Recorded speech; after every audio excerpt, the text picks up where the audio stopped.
Hello friends, कसे आहात सगळे? सविताज किचनमध्ये तुमचं मनापासून खूप खूप स्वागत. तर आज आपण बनवतोय घरच्या घरी कस्टर्ड पावडर. ही कस्टर्ड पावडर जर तुम्ही बनवलात तर ही काचेच्या बाटलीमध्ये किंवा प्लास्टिकच्या डब्यामध्ये तुम्ही वर्षभर साठवून ठेवू शकता.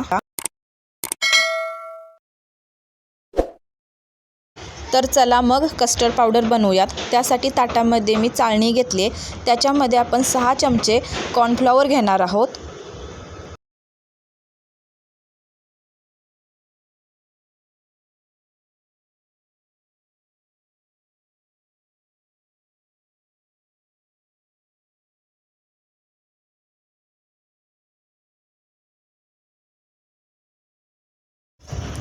सहा चमचे कॉर्नफ्लॉवर घेतल्यानंतर आपण याच्यामध्ये 2 चमचे बारीक वाटलेली साखर घेणार आहोत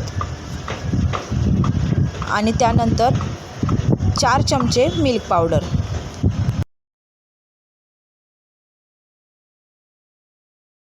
ही कस्टर्ड पावडर बनवण्यासाठी खूप सोपी रेसिपी आहे, कोणीही बनवू शकेल.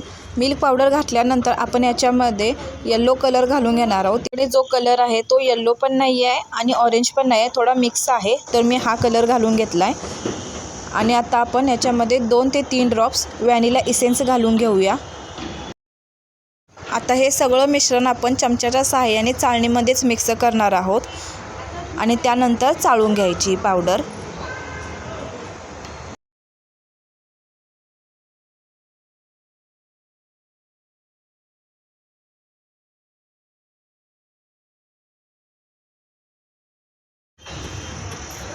थोडंफार मी चमच्याच्या सहाय्यानेच मिक्स करून घेतलं आणि आता हाताने आपण मिक्स करूया, म्हणजे व्यवस्थित कलर आणि इसेन्स जो टाकला आहे तो व्यवस्थित मिक्स होईल पिठांमध्ये या सगळ्या.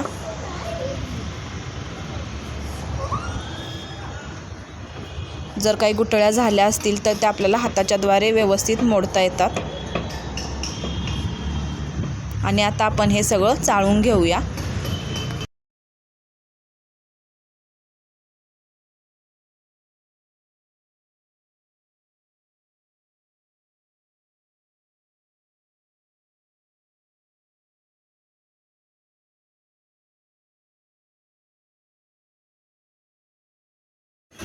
चाळणीने चाळून झाल्यानंतर चाळणीमध्ये थोडेफार मोठे कण राहिलेले असतात, ते सुद्धा थोडे कुस्करायचे परत एकदा आणि परत एकदा चाळून घ्यायचं. बघू शकताय पूर्णपणे मी कुस्करून घेतलं आणि चाळूनसुद्धा घेतलं आहे. तर इथे झाली तयार आपली कस्टर्ड पावडर.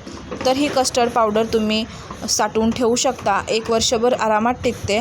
आणि तुम्ही या कस्टर्ड पावडरपासून फ्रूट कस्टर्ड, कुल्फी किंवा रबडीमध्ये सुद्धा तुम्ही वापरू शकताय. कस्टर्ड पावडरपासून तुम्ही आईस्क्रीमसुद्धा बनवू शकताय. भरपूर रेसिपी करू शकतो आपण. खूप साधी आणि सोपी ही रेसिपी आहे. तुम्हाला कशी वाटली ते कमेंट करून मला नक्की सांगा. व्हिडिओ आवडला तर व्हिडिओला लाईक करा, शेअर करा आणि चॅनलला सबस्क्राईब करा. पुन्हा भेटूया अशाच एका नवीन रेसिपीसोबत. तोपर्यंत मस्त रहा. बाय.